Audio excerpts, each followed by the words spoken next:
유튜브의 뒷광고에 대한 이야기를 소비자 기만이다.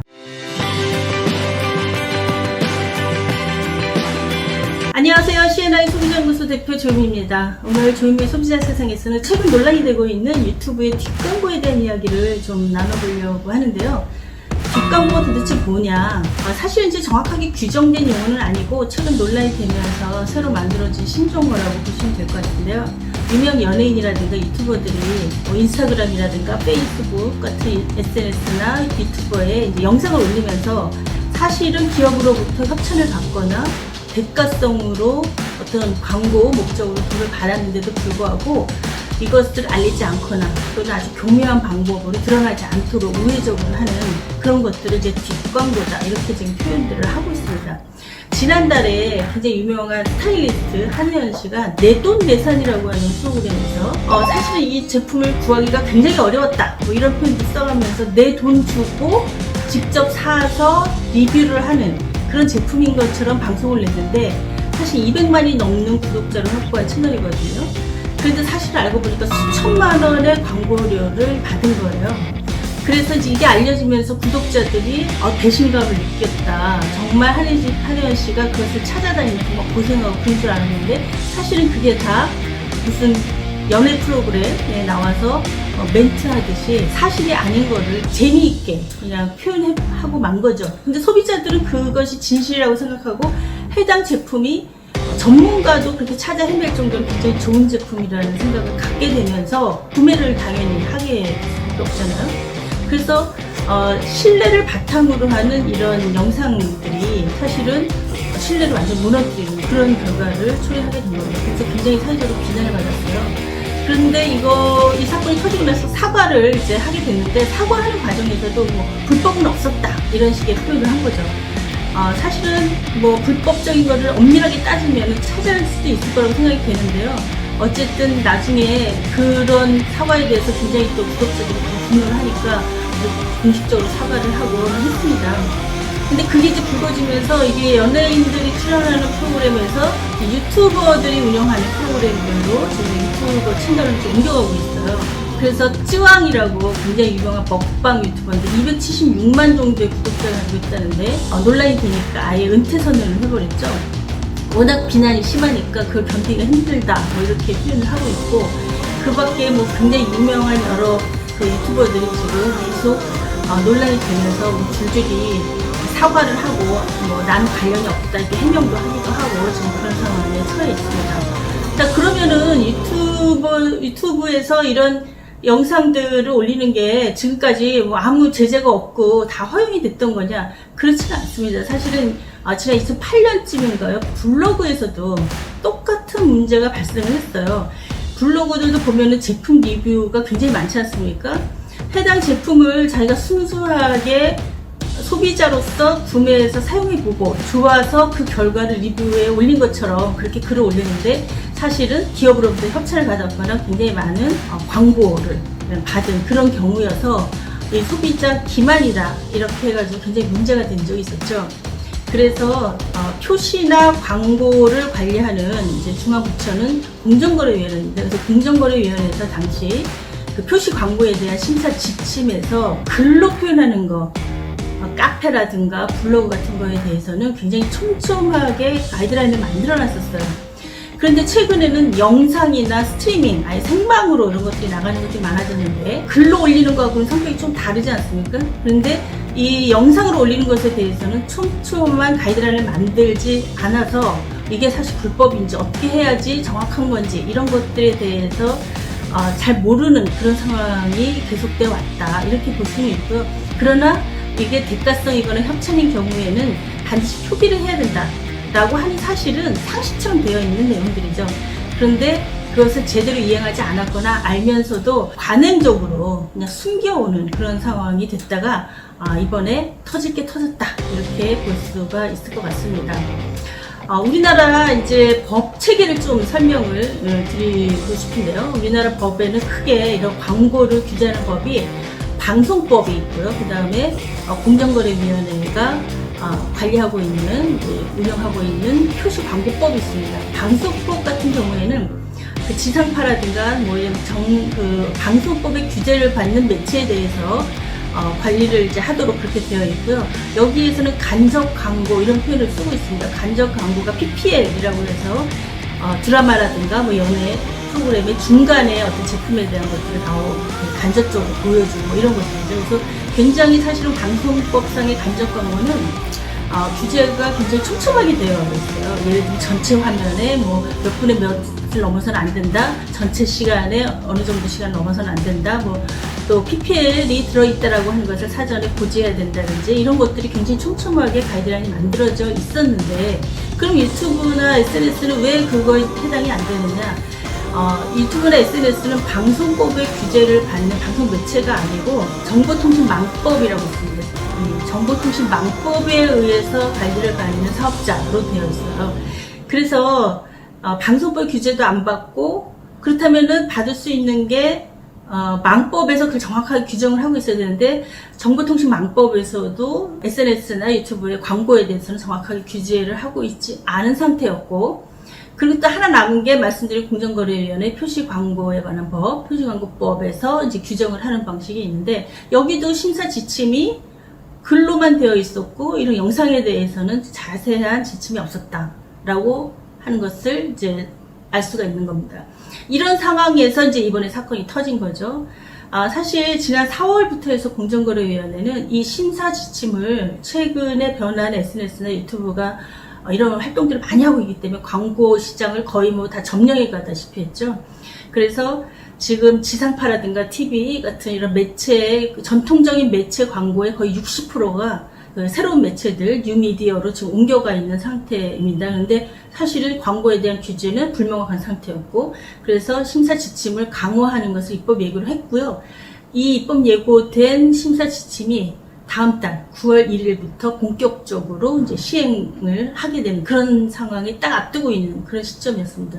이 시점에 이제 그 문제가 이제 더욱더 불거지면서 사실 공정거래위원회가 좀 더 선제적으로 이런 변화가 있었던 것은 벌써 2, 3년 전부터 일어난 일이기 때문에 그때부터 이 가이드라인을 좀 더 다듬어서 빨리빨리 움직였어야 되는데 이런 지침이 시장에 대해서 주는 시그널이 너무 늦지 않았냐, 이렇게 늦장대응을 하느냐라고 하는 비판을 지금 받고 있는 거고요. 분명히 그 부분에 있어서는 공정거래위원회가 좀 늦었다는 측면은 분명히 있는 것 같습니다. 어쨌든 9월 1일부터는 새롭게 강화된 심사 지침에 의해서 더 촘촘하게 불법적인 요소들을 찾아내고 모니터링하는 것들을 공정거래위원회가 계속적으로 강화해 갈 것이라고 생각이 돼요. 자, 그러면 이번에 심사 지침에서 공정거래위원회에서 추가한 규제를 강화하기 위해서 내놓은 내용들이 구체적으로 뭐가 있느냐? 첫 번째, 글로 표현을 하는 경우에는 이미 뭐 그렇게 시행하고 있긴 한데 글 앞이나 뒤에 이게 협찬이나 광고다, 대가성을 받고 하는 것이다 라고 하는 걸 반드시 표기하도록 되어 있고요. 해시태그 같은 경우를 이제 달게 되는 경우에는 해시태그 맨 앞에 이게 협찬이나 광고다라고 하는 것들을 맨 앞에 기재하도록 그렇게 되어 있습니다. 그리고 이제 그 유튜브 같은 경우에는 영상이잖아요. 이제 편집을 해서 올리는 유튜브 같은 영상에서는 영상의 앞이나 뒤에 협찬이나 광고다라고 하는 것들을 반드시 표기를 하고 그리고 시간이 길어지게 되잖아요. 그런 경우에는 중간부터 영상을 보거나 아니면 앞에 보다가 그냥 끊기는 경우들이 있기 때문에 5분마다 영상에 5분 재생된 영상에 5분 단위로 반복적으로 이것을 자막에서 표시를 해라 이렇게 가이드라인이 만들어져 있습니다. 그리고 생방송을 하는 경우에는 자막을 직접 입력해서 하질 않기 때문에 출연자가 말로 표현하는 게 전부잖아요. 그래서 이렇게 스트리밍을 하는 경우, 생방송을 하는 경우에는 출연자가 5분마다 이건 협찬으로 진행하는 겁니다. 이거는 대가성을 받고 광고로 하는 겁니다. 라고 하는 것을 5분마다 반복적으로 멘트를 하도록 그렇게 가이드라인이 강화가 됐습니다. 또 하나는 뭐 더보기라든가 뭐 별도 클릭을 해야 뭐 이게 광고인지 협찬인지 나온다든가 이런 식으로 꼼수를 쓰는 거 이런 거는 안 된다라고 명확하게 한 거고요. 그래서 소비자가 쉽게 접근할 수 있는 곳에 가독성도 잘 보이도록 그렇게 하고 그리고 명확하게 표현을 하도록 하는 것이 이번 지침의 그 핵심적인 내용입니다. 그래서 이 내용이 추천과 보증에 관한 심사 지침 이렇게 되어 있어요. 근데 사실 좀 이번에 빠진 부분이 있는데, 사실 최근에 이런 뉴미디어에서 SNS나 유튜브에서의 광고들은 유형이 굉장히 다양해지고 있습니다. 예를 들면 특정한 기업에서 협찬이라든가 또는 어떤 대가성의 비용을 받고 다른 회사 제품을 비방하거나 다른 회사 제품의 어떤 문제를 끊임없이 계속적으로 제기를 하거나 그런 것도 있을 수가 있고요. 광고는 아니지만 분명히 정상적으로 영업을 하는 다른 기업을 비방하는 하지 말아야 되는 광고 내용 중에 한 유형입니다. 또 하나는 특정 회사 제품들을 그렇게 비용을 받고 댓글을 통해서 활동하는 거, 이런 것도 있을 수가 있고요. 아니면은 최근에 또 유튜버들 자체가 제품을 아예 제조해서 판매하는 그런 기업을 별도로 운영하거나, 아니면은 해당 그 영상을 만드는 채널에서 아예 그를 사업자 등록하고 아예 기업을 동시에 제품을 생산하도록 같이 하도록 하는 그런 방식의 기업을 운영하는 그런 경우도 굉장히 많이 있잖아요. 그러면 이거를 광고라고 봐야 되는 건지, 또는 뭐 소비자들이 그런 방송에 대해서 어떻게 해야 되는지. 그러니까 회사 사장이 나와서 다양한 시사 프로그램, 정치 얘기하면서 자기 제품도 같이 선전하는 거거든요. 이런 경우는 또 어떻게 규제를 할 것인가, 이런 부분들이 이번에 사실은 빠져 있습니다. 그래서 훨씬 더 이런 시장의 변화에 맞춰서 더 촘촘한 가이드라인이 계속적으로 만들어져야 될 것 같고요. 또 하나 제가 이제 지적을 하고 싶은 것 중에 하나는 뭐냐면은, 미국이나 뭐 영국 같은 그런 나라에서는 표시에 관한 법률과 광고에 관한 법률을 별도로 운영을 하고 있어요. 표시라고 하는 건 뭐냐면, 법에 의해서 소비자가 반드시 알아야 되는 내용들을 표기하도록 하는 것. 특히 제품의 포장이라든가 뭐 어떤 기업의 어떤 홈페이지라든가 이런 데를 통해서 알리는 거, 이런 것들을 표시라고 이야기를 하는 거고, 거기에는 주로 이 제품에 대해서 가장 기본적인 거, 생산하는 곳은 어디고, 뭐 원산지는 어디고, 이런 것들의 내용들이 주로 들어가 있고, 광고는 어떤 굉장히 좀 다양합니다. 내용도 다양하고 방식도 다양하고, 그리고 이게 불법적인 거냐 아니냐, 정상적인 거냐를 판단하는 기준이 굉장히 애매할 수가 있어요. 그래서 표시를 관리하는 방식과 규제하는 방식과 광고를 규제하는 방식이 굉장히 차이가 있고, 거기서 다뤄야 되는 내용들도 굉장히 다릅니다.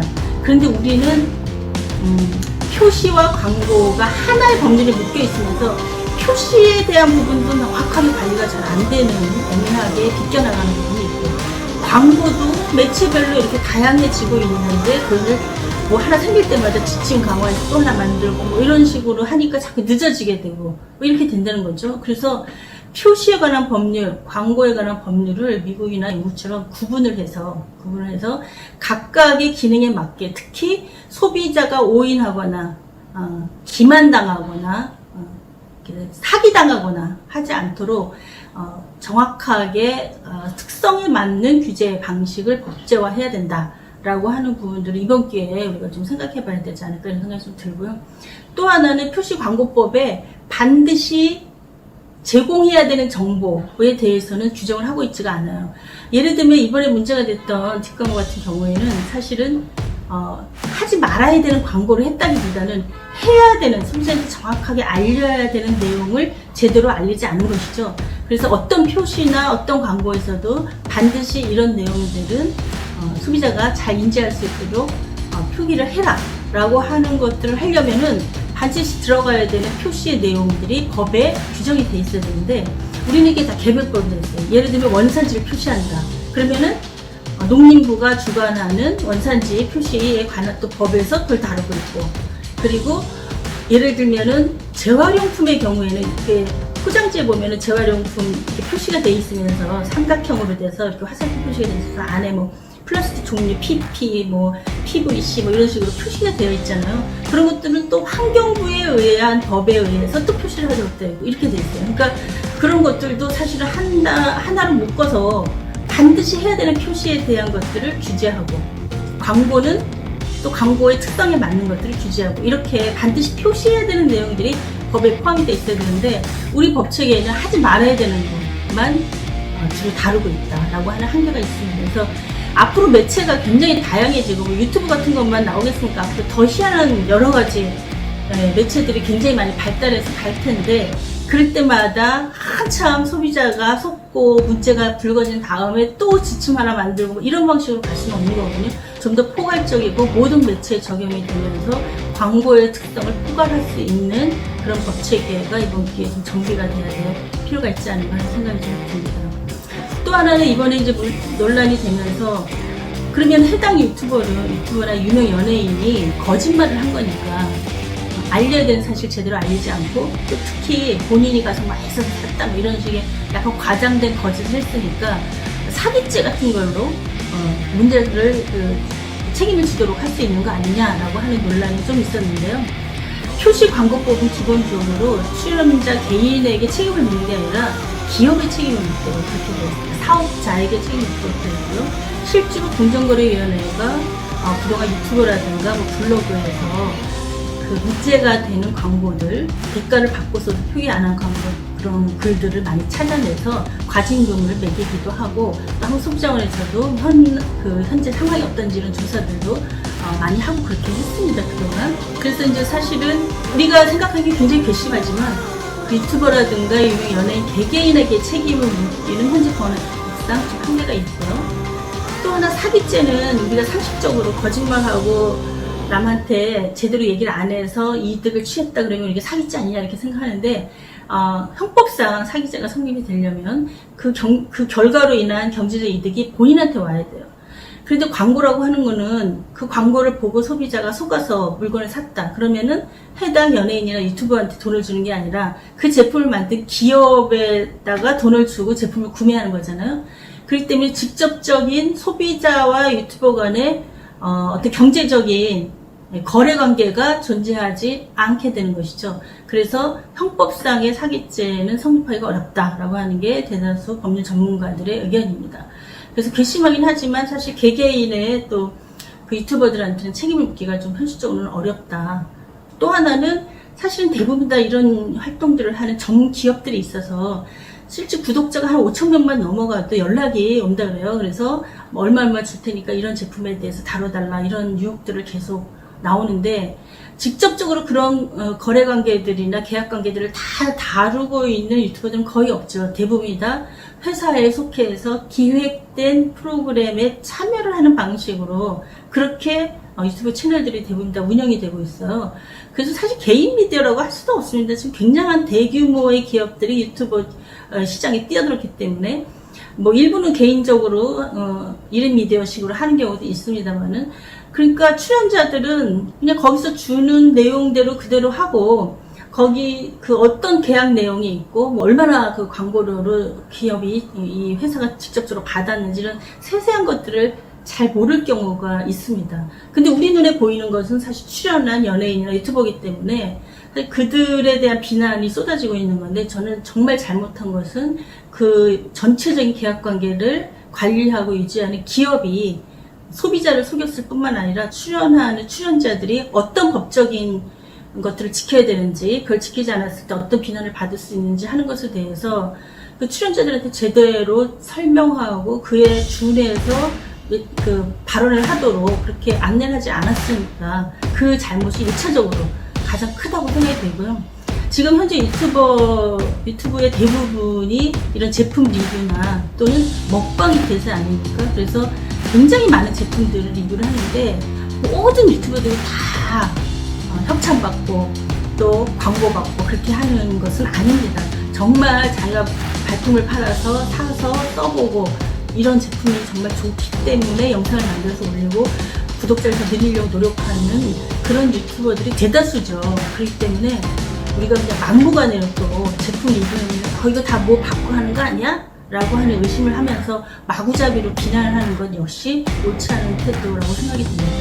그래서 이번 기회에 우리가 어떤 걸 지켜야 페어플레이가 되는 건지 하는 명확한 지침이 진작에 만들어졌어야 되고 그 늦은 것도 정부 잘못이고요. 또 기본적으로 이미 틀을 갖춰놓고 있는데 세세한 지침은 좀 부족했습니다만은 갖춰있고 다 아는 건데 그거를 제대로 지키도록 하지 못한 그 기업들 책임도 굉장히 큽니다. 그리고 이와 관련해서 처벌이라든가 하는 것도 과징금을 주로 내게 되는데 과징금이 굉장히 소소하고요. 뭐 전체 매출액의 100분의 1 이런 식으로 계산하도록 되어 있고 또 어떤 경우에는 뭐 좀 과징금을 좀 더 과다하게 이렇게 해서 책임을 묻도록 하는 뭐 그런 게 있습니다만 전체적으로 다른 나라에 비하면은 처벌이라든가 과징금이라든가 소비자에 대한 그 배상이라든가 하는 부분이 굉장히 취약하게 되어 있기 때문에 반복적으로 생겨나는 거예요. 그래서 처벌에 대한 규정들도 좀 더 명확히 하고 이런 전체적인 대책의 어떤 새로운 정비 이번 기회에 되어되지 않을까 생각합니다. 뭐 국회나 이런 데서 관련해가지고 다양한 토론회 같은 것들 통해 전문가들 수렴하고 하는 노력들이 좀 필요하다고 생각해서 저희 소비자 권익 포럼을 개최해볼까 하는 생각을 하고 있습니다. 네, 오늘 제 유튜브에 뒷광고에 대한 이야기, 최근에 논란이 되고 있는 여러 가지 상황에 대한 이야기 좀 드렸는데요. 어쨌든 소비자 입장에서는 제품을 구매할 때 그냥 유명인이라고 해서 저는 뭐 유튜브에서 다뤘다고 해서 무조건 믿고 하지 마시고 제품에 대해서 좀 꼼꼼히 비교하는 거는 가장 기본적으로 해야 되고요. 사실 그 전에 어떤 방식으로 제품을 소개하고 이야기를 해야 적법한 것인가라고 하는 시그널을 시장에서 지켜야 되는 어떤 법적인 체계를 보다 좀 선제적으로 정부에서 만들어가는 것도 필요한 것 같습니다. 자, 오늘 소비자 현상 여기까지 이야기하고요. 다음 시간에 또 다른 주제 가지고 여러분 찾아뵙겠습니다. 감사합니다. 구독, 좋아요 많이 부탁드려요.